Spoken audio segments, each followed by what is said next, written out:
میں نے ایک بار کہا تھا، کچھ لوگوں نے کہا اتنا نہ بولا کریں آپ. میں نے کہا قیامت میں تو اڈوانی جی بھی مان جائیں گے، تو گڑیا بھی مان جائے گا. غلط تو نہیں کہہ رہا میرے بھائی، لیکن وہاں ماننا کام آئے گا؟ وہاں ماننا تو کام آنا نہیں. تو اللہ کا احسان ہے سنیوں، اللہ نے چکرالویوں کے گھر پیدا نہیں کیا، اللہ نے بدعقیداؤں گمراہوں کے گھر پیدا نہیں کیا. سنیوں اپنی قسمت پر ناز کرو، اللہ نے اس جماعت میں پیدا کیا ہے جس جماعت میں غوث و خواجہ پیدا ہوئے. سبحان اللہ سبحان اللہ. اور چونکہ ہم ولیوں کا عرس ہم ہی مناتے ہیں، کیوں جانتے ہو؟ کیونکہ ان کا تعلق ہماری جماعت سے ہے نا، ہماری جماعت سے. باہر والا کیوں ان کی تاریخ منائے گا؟ باہر والا کیوں ان کا عرس منائے گا؟ آپ دیکھیں، اگر آپ کے گھر میں دادا کا انتقال ہو تو ان کا 40واں کون کرے گا؟ آپ ہی لوگوں کو کرنا پڑے گا. ان کی برسی کون کرے گا؟ آپ ہی لوگ کریں گے، کوئی اور تو کرے گا نہیں. تو غریب نواز کی چھٹی اس لیے ہم مناتے ہیں کیونکہ غریب نواز کی جماعت سے ہمارا تعلق ہے. غوث اعظم کی 11ویں ہم اس لیے مناتے ہیں کیونکہ غوث اعظم کی جماعت سے ہمارا تعلق ہے. جو آؤٹ آف جماعت ہے، جن کا رشتہ ناتا لینا دینا ہی نہیں، وہ کیوں ان کی تاریخ منائے؟ وہ کیوں منائے؟ تو میرے پیارے آقا کے پیروانوں، صبح شام اٹھتے بیٹھتے اللہ کا شکر ادا کرو، کہیں انشاءاللہ. اب آئیے اصل مدے پر چلتا ہوں.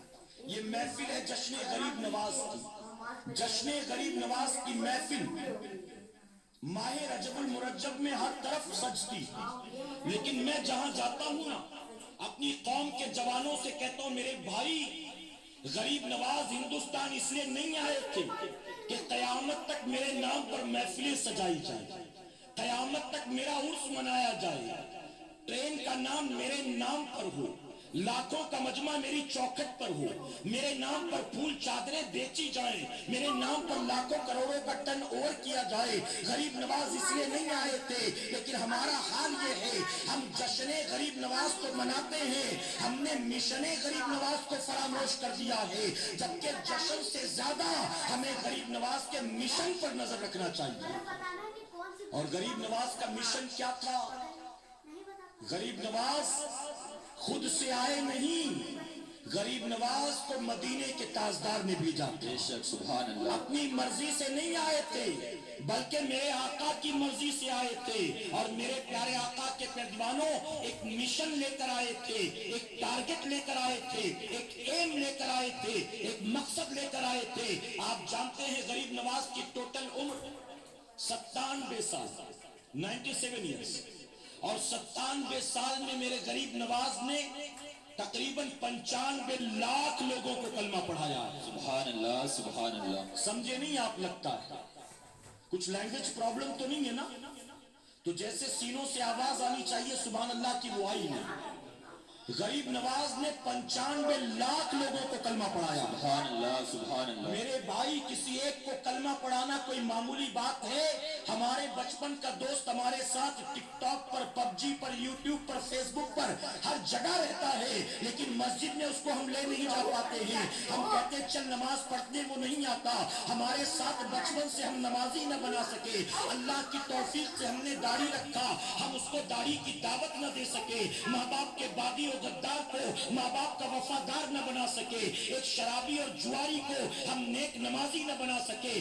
اپنے جیسے کلمہ پڑھنے والے مسلمان کو جو گناہگار و سیاہکار تھا ہم نیک نہیں بنا پاتے ہیں. اور غریب نواز نے مسلمانوں کو کلمہ نہیں پڑھایا ہے، بلکہ جن کی رگوں میں کافر باپ دادا کا خون دوڑتا تھا، وہ جو صدیوں سے کفر کے اندھیرے میں ڈوبے ہوئے تھے، میرے غریب نواز نے ایسے 95 لاکھ لوگوں کو اس دلدل سے نکالا ہے اور ان کی آوارہ پیشانیوں کو اپنے رب کی بارگاہ میں جھکا دیا. سبحان اللہ سبحان اللہ سبحان اللہ. کوئی معمولی کام ہے میرے بھائی؟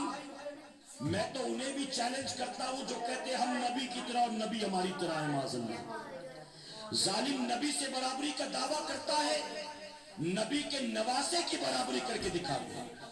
انہوں نے 95 لاکھ کو پڑھایا، تو 95 لوگوں کو پڑھا کے دکھا دیا. 95 لوگوں کو. میرے پیارے آقا علیہ الصلوۃ والتسلیم کے پیروانوں، تو کتنا بڑا کارنامہ انجام دیا غریب نواز. آپ جانتے یہاں پر ایک روایت ملتی ہے، حالانکہ اکثر روایتوں میں یہ ہے کہ غریب نواز جب نکلے تھے سفر پر تو اس سے پہلے والدہ کا انتقال ہو چکا تھا، لیکن ایک روایت یہ بھی ملتی ہے، ہماری ماں بہنیں سن لیں، فضائل کے اعتبار سے بیان کی دیتا ہوں۔ غریب نواز جب مدینہ شریف سے ہوتے ہوئے، لاہور سے ہوتے ہوئے ہندوستان کی سرحد میں داخل ہونے والے تھے، تو سرحد میں داخل ہونے سے پہلے آپ کے ہاتھوں پر تقریباً 1 لاکھ لوگوں نے کلمہ پڑھا۔ سبحان اللہ سبحان ابھی اللہ ہندوستان پہنچے نہیں، ابھی اجمیر آئے نہیں، ابھی تو سرحد میں داخل ہونے سے پہلے 1 لاکھ لوگوں نے اسلام قبول کر لیا۔ غریب نواز نے خوشی کے مارے اپنی والدہ کو خط لکھا، حالانکہ میں نے کہا معتبر روایتوں سے یہ بات ملتی ہے آپ کی والدہ دنیا سے پردہ کر چکی تھی، لیکن بعض لوگوں نے یہ لکھا بھی ہے آپ نے اپنی والدہ کو خط لکھا اور لکھا کہ امی جان اللہ کا بڑا کرم ہوا، ابھی میں ہندوستان میں داخل نہیں ہوا، میرے ہاتھ پر تقریباً 1 لاکھ لوگ مسلمان بن چکے ہیں، اے امی اللہ کا بہت بڑا احسان ہے۔ تو جانتے ہو ماں نے خط کا جواب لکھا اور جواب میں لکھا کہ بیٹا معین الدین واقعی اللہ کا بڑا کرم اور احسان ہے، اللہ تبارک تعالیٰ نے تجھ پر بڑا فضل فرمایا، اللہ کے حبیب نے تجھے دین کا خاتم بنایا، اللہ کا بڑا احسان ہے، لیکن میرے بیٹے معین الدین تو کبھی یہ نہ بھولنا کہ جو تیرے ہاتھ پر لوگ کلمہ پڑھتے ہیں اور جو تیری زبان میں تاثیر ہے اس میں سارا تیرا کمال ہے، نہیں بیٹے اس میں تیری ماں کا بھی کمال ہے۔ اور آگے لکھتی ہے اے بیٹا معین الدین جانتا ہے اس میں تیری ماں کا کیا کمال ہے،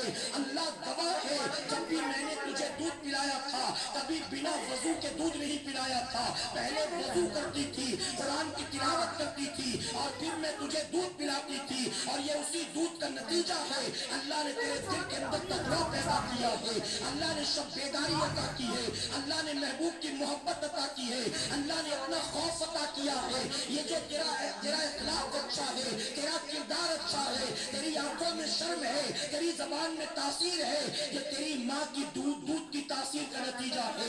میں اپنی ماں بہنوں سے پوچھنا چاہتا ہوں ذرا ہماری مائیں بہنیں اور بچیاں بتائیں وہ جب دودھ پلاتی ہیں اپنے بچوں کو کیا بتائیے باوضو ہو کر دودھ پلاتی ہیں، کیا بتاؤ قرآن کی تلاوت کرتے کرتے دودھ پلاتی ہیں، بلکہ ہماری ماں بہنوں اور بچیوں کا حال تو یہ ہے الا ماشاءاللہ سامنے سیریل چل رہا ہوتا ہے اور گود میں بچہ دودھ پی رہا ہوتا ہے، وہ آٹا گوندتی ہے تو ٹی وی چل رہا ہوتا ہے، وہ روٹی بیلتی ہے تو ٹی وی چل رہا ہوتا ہے، وہ کبھی گانے سن رہی ہوتی ہیں کبھی ڈرامے دیکھ رہی ہوتی ہیں۔ اب بتائیے غریب نواز کی ماں جب وضو کر کے قرآن کی تلاوت کے ساتھ اولاد کو دودھ پلاتی ہے تو معین الدین اجمیری غریب نواز بن کر چمکنے لگتے ہیں آسمان پر۔ اب آج کی ماں اگر ٹی وی سیریل دیکھ کر اپنے بچے کو دودھ پلائے گی تو بتائیے بیٹا نچنیا نہیں ہوگا تو کیا ہوگا، ڈسکو ڈانسر نہیں بنے گا تو کیا بنے گا، ٹک ٹاک اسٹار نہیں بنے گا تو کیا بنے گا، یوٹیوبر نہیں بنے گا تو کیا بنے گا۔ اور پھر ماں ہم سے آ کے کہتی ہے حضرت ہمارا بیٹا ہماری بات نہیں مانتا، کبھی کبھی مائیں کہتی حضرت میرا بیٹا مجھے کچھ کہتا ہے تو مجھے اتنی تکلیف نہیں ہوتی جتنا میرے شوہر کو کہتا ہے جو تکلیف ہوتی ہے، اس کے ابا نے کتنی قربانیاں دی ہے اس کو معلوم نہیں ہے، لیکن اپنے باپ کی ذرا بھی عزت نہیں کرتا۔ کبھی کوئی ماں آ کر کہتی ہے ہمارے بیٹے کے لیے دعا کرنا، کبھی کوئی باپ آ کر کہتا ہے ہمارے بیٹے کے لیے دعا کرنا، کبھی کوئی شوہر آ کر کہتا ہے حضرت میں نے اپنی بیوی کی حق ادا کرنے کے لیے اپنی بیوی کی خواہشات کو پورا کرنے کے لیے میں نے کوئی کسر نہیں چھوڑا ہے، جو چاہا ہے پہنایا ہے، جو چاہا ہے کھلایا ہے، جہاں چاہا ہے گھمایا پھرایا ہے، اپنی بیوی کی ہر آرزو کو میں نے پورا کیا، لیکن میری بیوی شارٹ ٹیمپر ہے، چھوٹی چھوٹی بات پر الجھ جاتی ہے، چھوٹی چھوٹی بات پر مجھ سے لڑنے لگتی ہے، کبھی بچوں کو مارنے لگتی ہے، کبھی استاد کہتا ہے شاگرد میری بات نہیں مانتا، کبھی دوست کہتا ہے دوست میری بات نہیں مانتا، کبھی مالک کہتا ہے نوکر میری بات نہیں مانتا۔ ہم جیسا ایک انسان اگر دوسرا انسان اس کی بات نہ مانے اس کو تکلیف ہوتی ہے اور آ کر کہتے ہیں کہ پتہ نہیں لوگ میری بات کیوں نہیں مانتے، پتہ نہیں لوگ میری بات کیوں نہیں مانتے۔ میں کہتا ہوں اے لوگوں تم چاہتے ہو کہ بیوی تمہاری بات مانے، تم چاہتے ہو اولاد تمہاری بات مانے،